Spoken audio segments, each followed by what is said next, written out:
why outcomes have improved is that now patients get diagnosed correctly, at least in the United States and other places as well, by raising awareness, by the patients organizing themselves. Welcome to Believe in Progress, the American Association for Cancer Research Foundation podcast. Join us and be inspired by the incredible stories of those who have faced cancer with strength and resilience, and the medical professionals who are working tirelessly to find new treatments and ultimately a cure. Believe in Progress isn't just about the science of cancer. It's about the human side of this disease. Together, we can make progress in the fight against cancer and bring hope to those who need it most. Welcome to the Believe in Progress podcast, brought to you by the American Association for Cancer Research. I'm your host, Mitch Stoller, Chief Philanthropic Officer at AACR. Today, we have an inspiring episode featuring two remarkable individuals dedicated to the fight against rare kidney cancers. Joining us are Katie Coleman, a software engineer, podcaster, author, and stage 4 cancer survivor, and Dr. Pavlos Msaouel, a physician scientist specializing in kidney cancer research.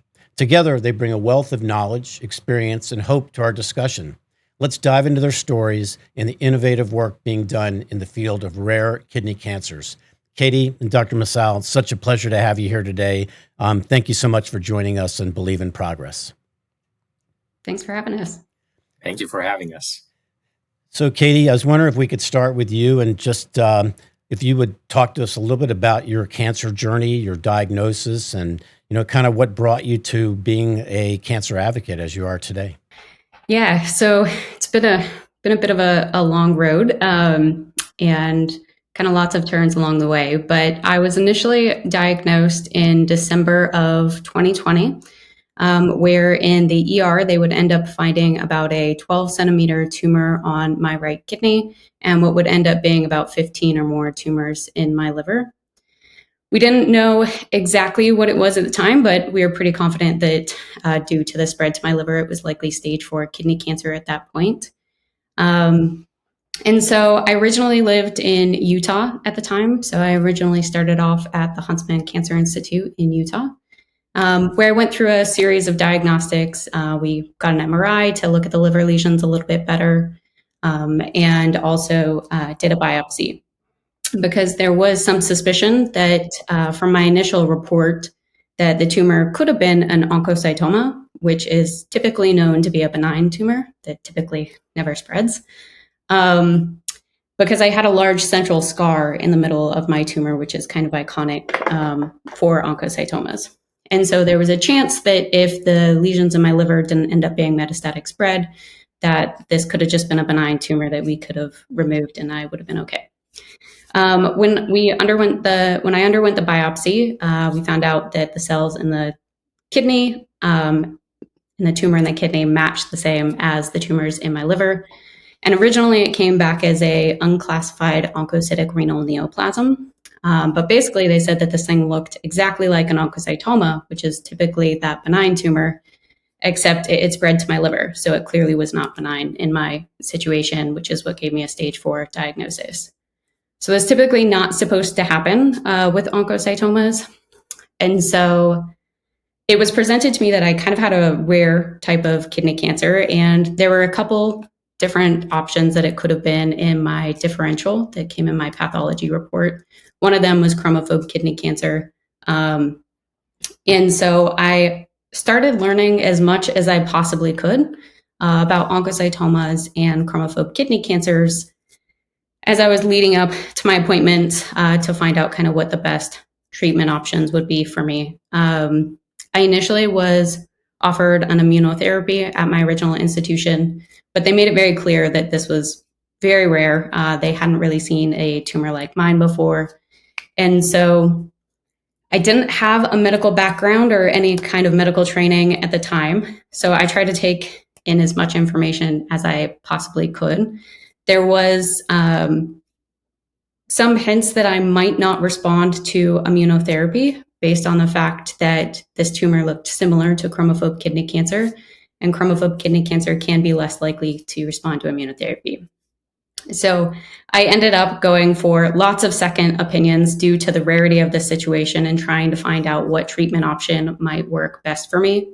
That led my husband and I to ultimately end up moving down to Texas to go to MD Anderson in Houston, where they did understand the biology of my disease a little bit better and offered me a different treatment option to start on, which was a targeted treatment. I started on that, was on it for about 2.5 months before eventually, through this process of learning more and more about my situation, I eventually got put in touch with the National Cancer Institute, where they ended up having seen another case like mine before, were willing to offer surgery, which wasn't really on the table kind of anywhere else at the time. And so we ended up doing a very aggressive surgery in June of 2021, where we removed my right kidney, did about 5 wedge resections of my liver, burned 10 tumors in my liver during that procedure.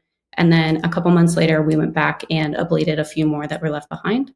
And since then, I currently have been off all treatment and currently have no active cancer, just on active surveillance. So bit of a long process to get to that point. And I know it can be kind of a confusing journey for how much I had to hop around, which is kind of common with patients that have rare cancers, because you really have to be an advocate for yourself and pursue kind of who may know best about your disease. And so Dr. Msaouel was my oncologist that I ended up eventually switching to at MD Anderson, who understood rare cancers a little bit better as well too, and has been instrumental not only in my treatment plan, but also helping me learn about rare kidney cancers. He does an excellent job of sharing information and making sure that it's accessible.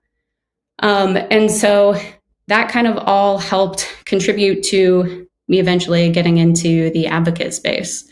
It was the surgery that I was going through. We weren't 100% would help. We had hopes that it would be my best option, but it was pretty high risk, especially due to the fact that I had a bleeding disorder. There's a major blood shortage. So there was a million things kind of standing in the way of that surgery. And I made a promise to myself right before that surgery that if I made it to and through that surgery, I would dedicate whatever time it did give me to giving back and making things better for other patients from there. So that's kind of how, after surgery, I shifted my focus and have been advocating and doing various different option or advocacy items in the space afterwards. Quite a journey. Quite a journey. Yeah. Dr. Msaouel, I'm curious what inspired you to focus your research on rare kidney cancers, and what drives your passion for the field? Yeah, well, it's funny, when thinking about it like that. The straight answer is, how can I not be working on rare kidney cancers? It's such an unmet need. This is where somebody can make a big impact, and we can learn about research and understand the biology of cancer in ways that can help people with both rare and common diseases. To put it more into context, what happened was, honestly, when I was an oncology fellow at MD Anderson, it just happened that I rotated in the clinic of Nizar Tanir, my mentor, who also has a passion for rare kidney cancers. And he really infected me with that enthusiasm about rare diseases and rare kidney cancers, with a particular focus on what was the deadliest of the kidney cancers. It's called renal medullary carcinoma, abbreviated as RMC, that happens to be perhaps the only cancer that I'm aware of that so specifically affects a minority, young individuals of African descent, who usually in the US, they're African Americans, because they're more likely to have a blood disorder that otherwise does nothing else, essentially, to your body, called sickle cell trait. So 3 million African Americans have this sickle cell trait in the United States, and 300 million people in the world have the sickle cell trait, and they're all at risk for this highly deadly kidney cancer, RMC, that once you get diagnosed with it, if you don't get the right treatment, your average survival is 3 to 4 months. So 3 to 4 months from diagnosis for any stage. There is no, stage 1, stage 2. It's all the same. And to make it even worse, the average age is in their 20s. So you get this young, otherwise healthy, wonderful, potentially productive members of our society get afflicted by this cancer that was largely invisible at the time.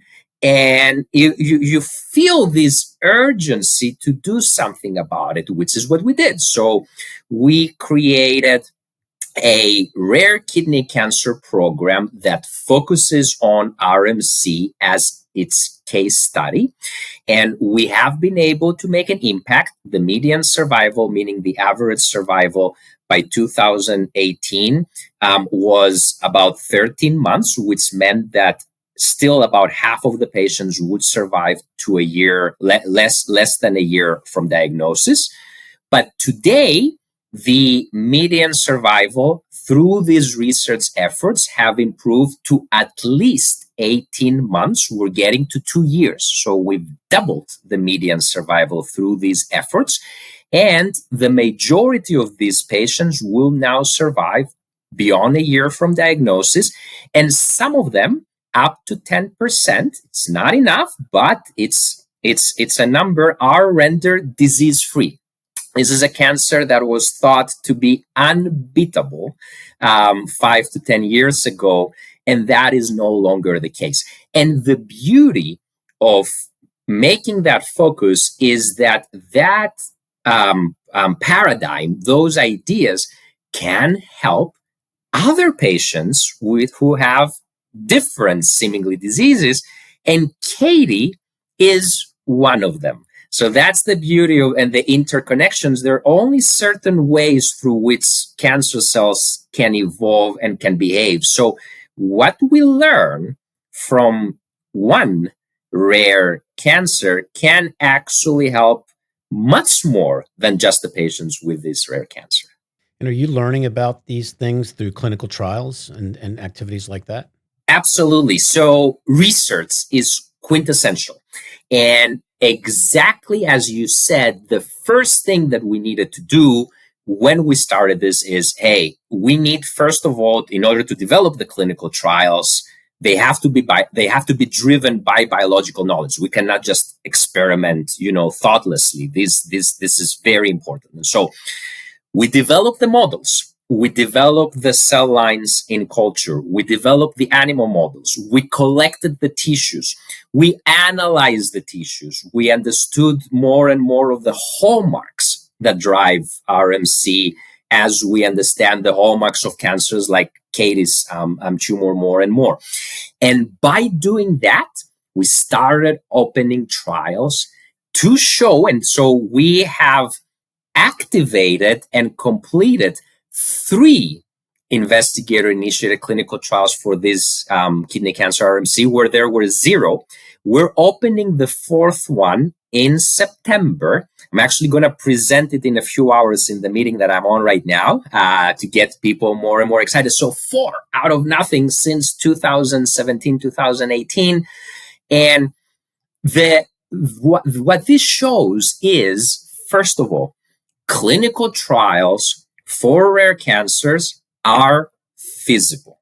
You can do it because, a lot of people would advise back when I was a fellow and I said, hey, this is going to be my focus, would say, hey, this is the equivalent of career suicide, for an academic because you're going on your own with this difficult situation. But it's not. It's feasible. We can do it for this cancer. The outcomes are improving. I'm going to show them today and tomorrow to the academic world. And the same exact thing can be done across other malignancies. If you don't push, if you don't advocate, if you don't work with the biology, this is not going to move. And a key aspect, we were just discussing this earlier this morning, is we never assume that these clinical trials are going to be all positive. Right. They don't have to be positive. We have to be prepared for whatever happens. If they're positive, as some of them are, great. If they're negative, we're prepared by doing research, analyzing tissues, blood samples, etc., to understand why and inform the next generation of clinical trials. And through this iterative process again and again, that's how the outcomes. Yeah. Isn't it true? I've heard this from other scientists. Isn't it true that you learn a lot from your failures as well? You learn much more from your failures than successes. Right. It's information. It's exactly as you said. Information is surprise. That is the definition of information. When you're surprised, if when things happen that you don't expect, as long as you know how to process them and you're ready for them, you learn so much more. That's what you said is so correct, because that's one of the things that we're actually now trying to teach high school students about, because we want them to get to STEM, get to science, create the new generation of scientists. And very often the mistake that happens is that people look at the curves that we have at RMC, the successes now, and think that it all was success, success, success, success. No. Under the hood, there is a lot of so-called negative results that actually can help us learn more and more and more, as long as we're ready for them. I love what you're saying about high school students here at AACR. We have an initiative going to get more high school students to learn about science, the importance of science, so we can get that next generation of researchers, cancer researchers, not just cancer, but just really start promoting the science world. Katie, was it challenging to actually find Dr. Msaouel? I mean, how did you actually make that connection? How did that happen? Yeah, so it was kind of a process to where he became my oncologist specifically, but finding him originally wasn't that hard as a patient. And as I mentioned, he does a really good job of making sure that information is accessible and available. Yes. That has a big part of it. I mentioned as I was leading up to my very first appointment back when I lived in Utah and was going to Huntsman Cancer Institute, how I was trying to understand what my treatment options might be, questions I might need to ask or think about. And I had this very weird tumor that didn't really seem to fit any classifications. And this is also demonstrates the power of how one rare cancer can help other rare and common cancers.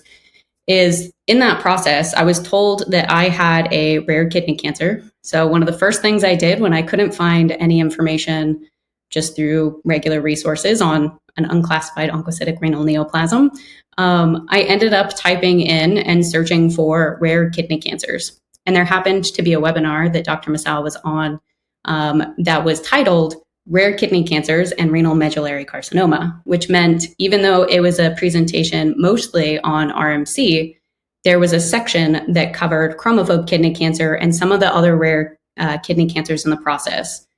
There was one slide in particular that I remember that had all of them lined up and talked about how different the biology was in every single one of these rare cancers.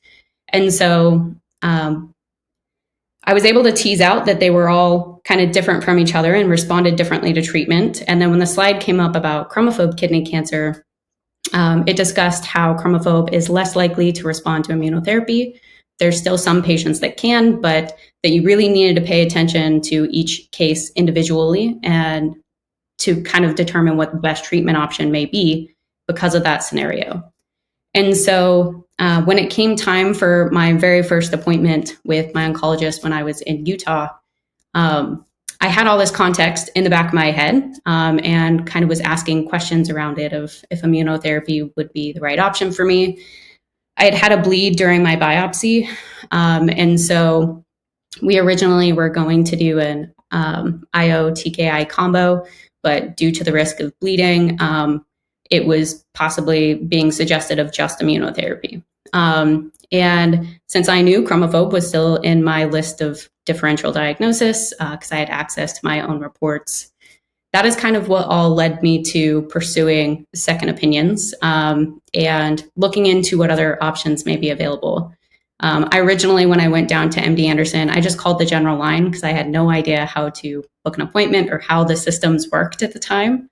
And so I was placed with another oncologist initially, and she is absolutely brilliant as well too, but didn't specialize as much in the rare kidney cancers. So eventually I switched and ended up with Dr. Msaouel, but she was also instrumental. I believe the two of them probably even talked about what my initial treatment option was as part of tumor board or something like that as well too. So it was kind of a roundabout process, but that's why I personally feel like it's so important to make sure that this information is accessible and out there, and why something as simple as a webinar. I think a lot of times these days people focus on metrics, how many views certain things are getting, and some of these webinars don't get crazy numbers of views in a lot of cases, but they do have information that can change somebody's life. And so that is what I think is, I really commend Dr. Msaouel on doing, is because he has done a lot of these things, which made that information accessible to me, even though, again, it was originally a presentation highlighting RMC that had all of these other ones tied into it. So it's the importance of how these things can really complement each other. Dr. Msaouel, you're at MD Anderson. An old friend of mine was a scientist there, a doctor there, Dr. Wonki Hong. Do you remember Dr. Hong? Wonki Hong's photo is in my office, and I see him. I see that photo every day. He was a great mentor of mine. He believed in our RMC work when most people did not.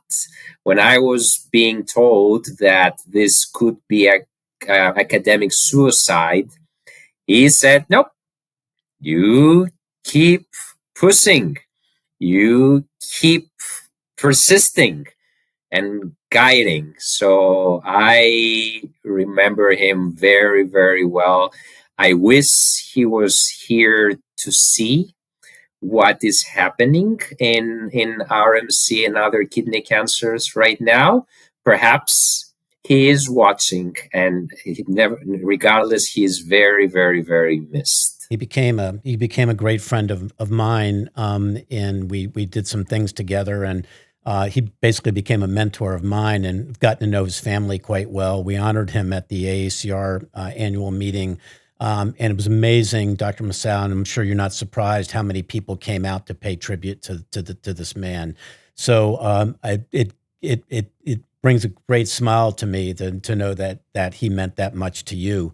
Could you chat a little bit about the work that you've done, the clinical trials that you've done, or what you're going to report right now? Is that changing treatment options for patients? These new impact studies you're doing? Absolutely. Before we started all of this, people believed that for RMC, there was only one type of therapy, what we call platinum-based old school chemotherapy, and that was it. And today we have, and that's in the NCCN guidelines, a second-line therapy after the first-line therapy, the platinum-based chemotherapy. We have a third-line therapy as well that also works, and people are going to find out this week that now we have a fourth-line therapy as well.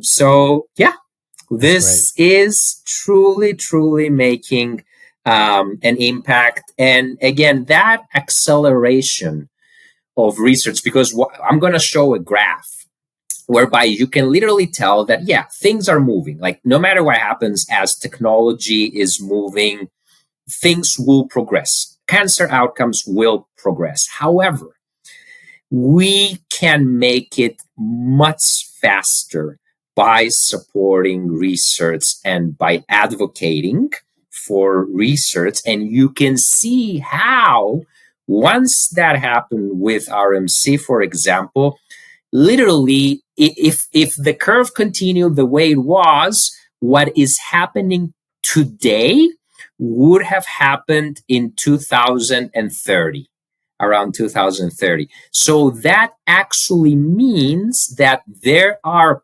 people who are alive today with this cancer because they got these therapies that were meant to come at 2030. Because they were able to get it, they're alive.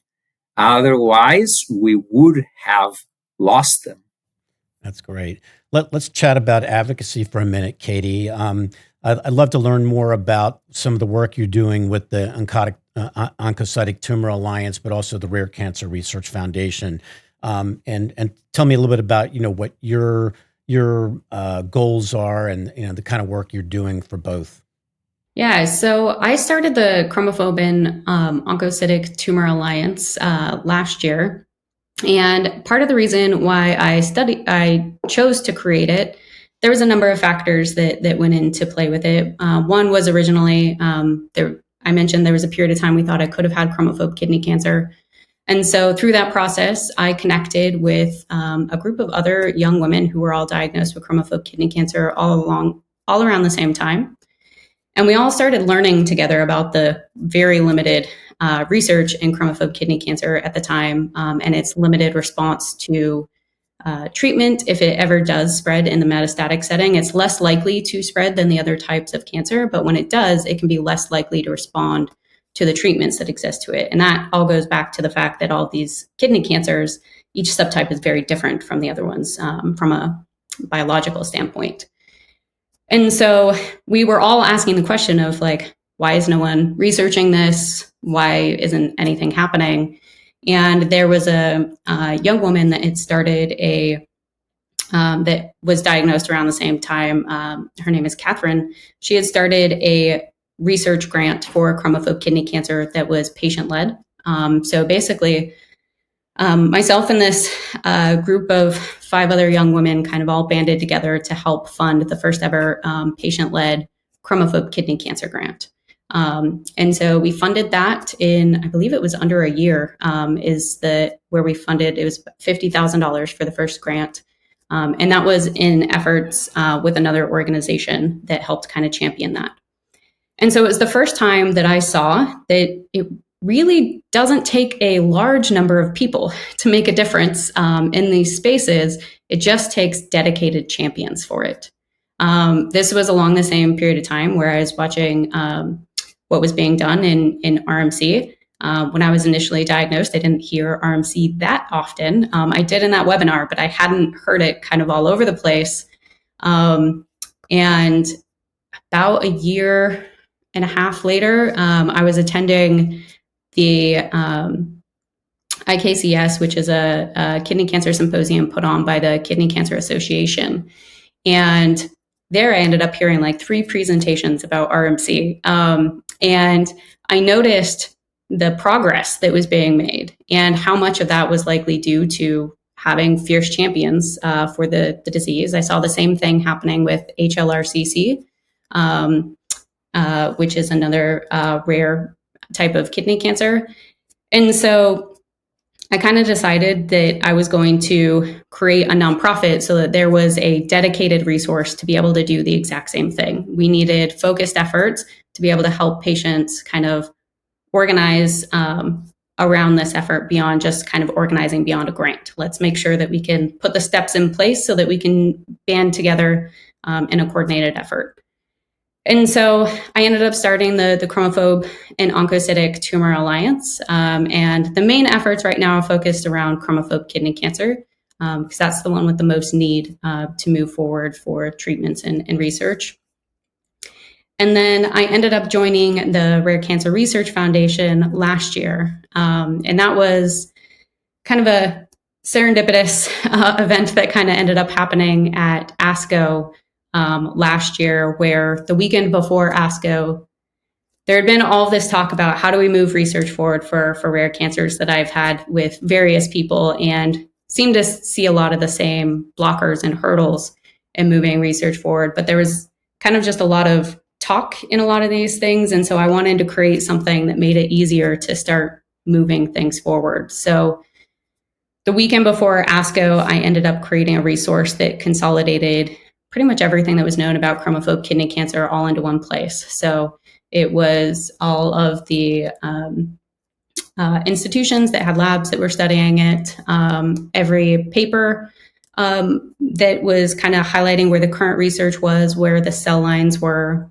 any cohort that had ever existed for chromophobe kidney cancer, and what the response to treatments were, to make it easier to find these things. Because it took me. Website, by the way? What was that? Would people find this on your website? Yeah, so this one is under medresourceconnect.com currently. It's transitioning over to the Rare Cancer Research Foundation. So it will live under the Rare Cancer Research Foundation here soon. But I created this resource. I actually pushed it live in the cab on the way to ASCO. And so I was sharing that with the Rare Cancer Research Foundation and sharing how we needed to be able to create an easier way for people to research these rare cancers. Let's kind of consolidate this information, as well as a whole bunch of other infrastructure issues that need to be solved there. And I kind of almost ended up offering me a job on the spot there. I'm sure. So over the next few months, we kind of worked out the details, and then I ended up joining the Rare Cancer Research Foundation just because we were so completely aligned. They had already set up a lot of infrastructure. They help patients donate their samples from, say, community hospitals, or really kind of any hospital in the US, if they have a rare cancer, to the institutions that are studying them, while that tissue is still fresh.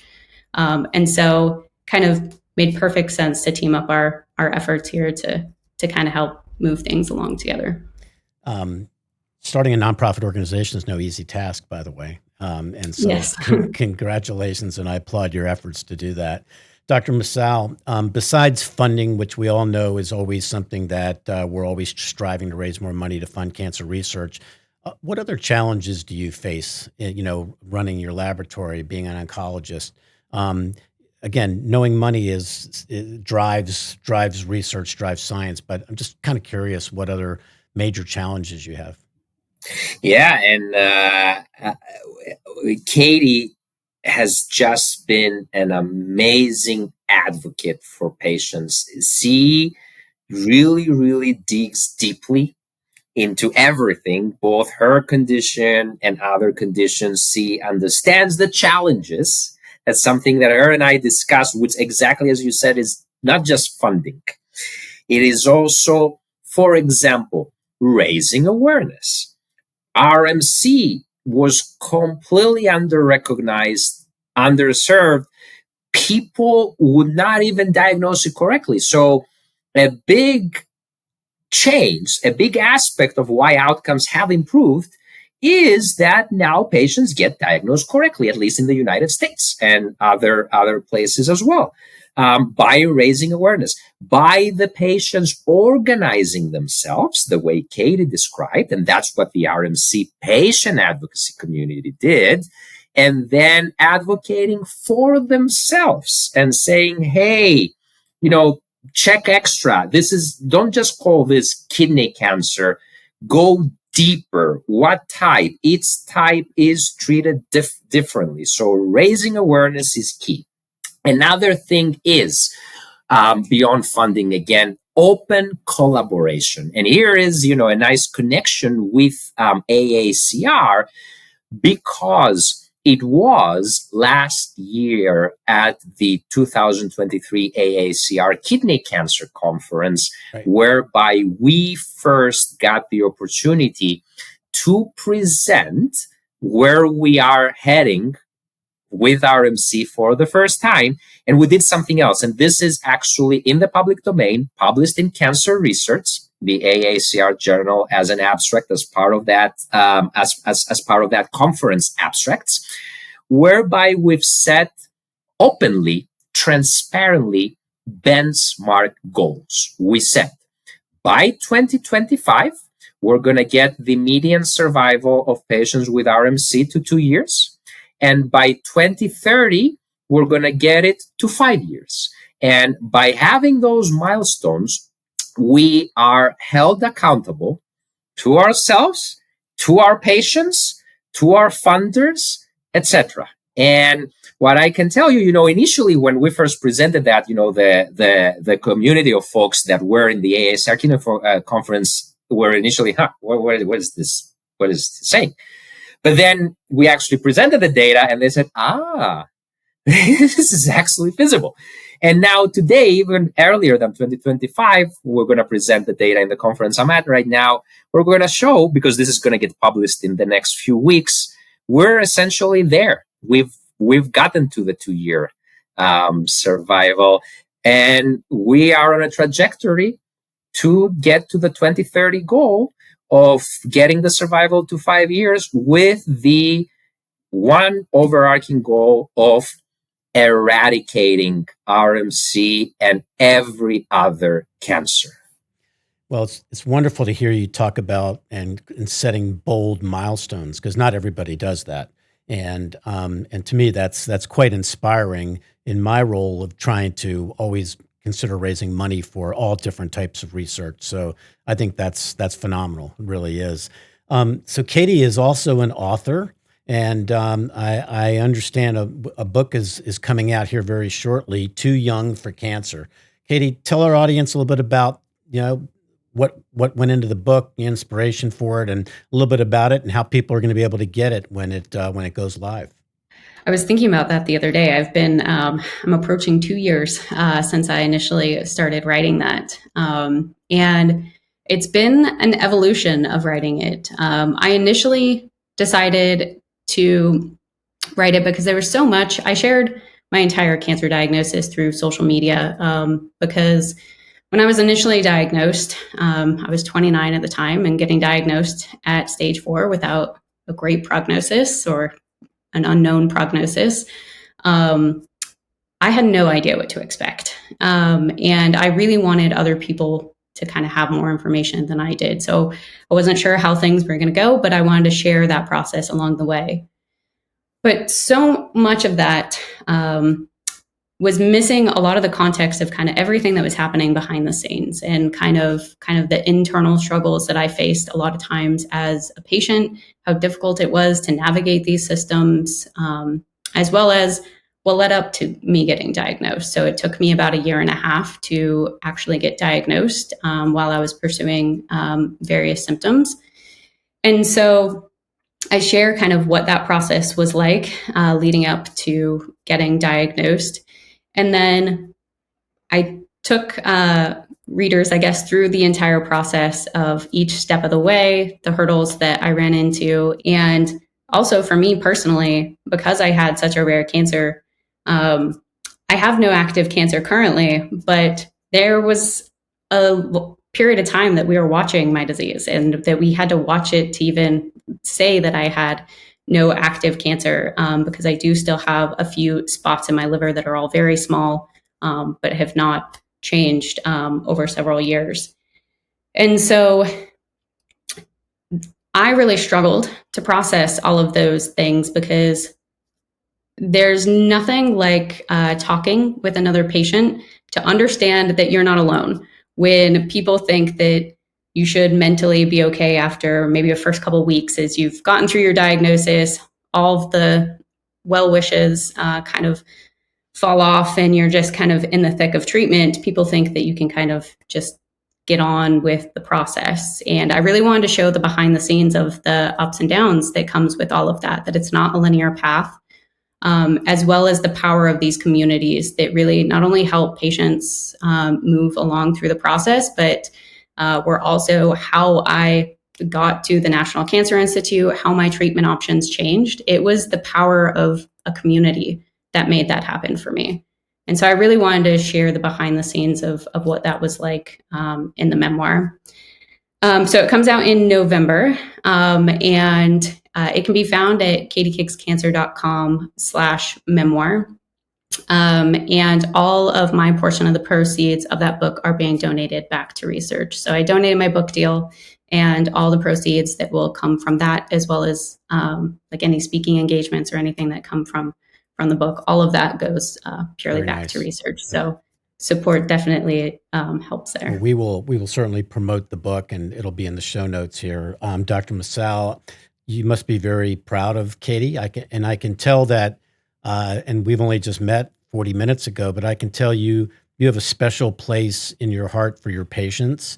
And I get a sense that patients play a very pivotal role in your work. They definitely do. They inspire us, motivate us, give us great ideas. So Katie is definitely an example of a person that, without having formally a medical background, always comes up with interesting ideas about every aspect of medical care, cancer care, whether that has to do with, risk factors, interesting connections worth exploring, therapeutic approaches. Perhaps we can think about this aspect of metabolism, or perhaps we can think about X, Y, and Z. And of course, the organizational, the advocacy aspect, like how can we use these new technologies that are emerging, communication technologies, etc., to amplify our forces, amplify our research, communicate the clinical developments to the whole world, to the community of oncologists most efficiently. And the same happens with so many other of our patients. Some of the coolest ideas that we have explored, let's say for RMC, came directly from our patients. They come up with interesting ideas that we explore. Again, they don't always pan out. That's the point of science. It's you're going to get, results that are negative or whatnot. But you learn. Literally, I had this week, and it was after, the hurricane happened in Houston. As soon as we got back power, I was at a RMC patient advocates meeting. They have every 2 weeks, they have a meeting where they gather and they talk. And as Katie exactly said, I, as a physician and a scientist, I may know just about everything known to medicine and science about RMC currently. But there is one key aspect that I do not know at all, which is what does it mean to be an actual patient or an actual caregiver with these cancers.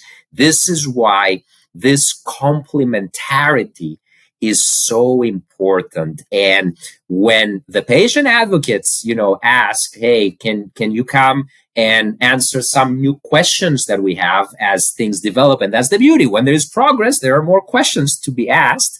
I said, yeah, let's do it. And so it was supposed to be a 1 hour meeting at 7 p.m. We ended up finishing at 9 p.m., where once again, they had this, very interesting ideas, very interesting connections. Some of them I could literally check in real time. Others, we're still working on. Well, first of all, that is pretty cool. And I think it's really cool that you're open-minded to ideas. I don't think everybody is that open-minded and perhaps can learn something from your own experiences. Last question for you both. And Dr. Msaouel, you've already answered it a little bit with some of what we talked about, but I always like to ask my guests about the role that mentors have played in your professional and personal life. And so, Katie, you could maybe start with that, because your journey is a very interesting journey, a professional and a personal journey, and just kind of curious about that, about mentorship.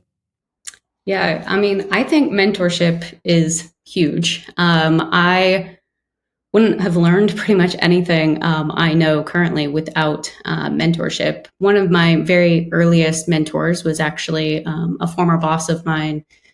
He was a founder of a startup that I worked at in my early 20s and throughout my 20s. And he's actually written into the book in a chapter where he helped me learn the importance of two things. And this actually played into my actual, how I navigated my diagnosis as well, too, is I remember he gave me the advice one time of that nobody is ever going to be as interested and as passionate about things that are important to you as you are. So it's your job to make sure that you advocate for them and make sure that you are moving things forward that are important to you.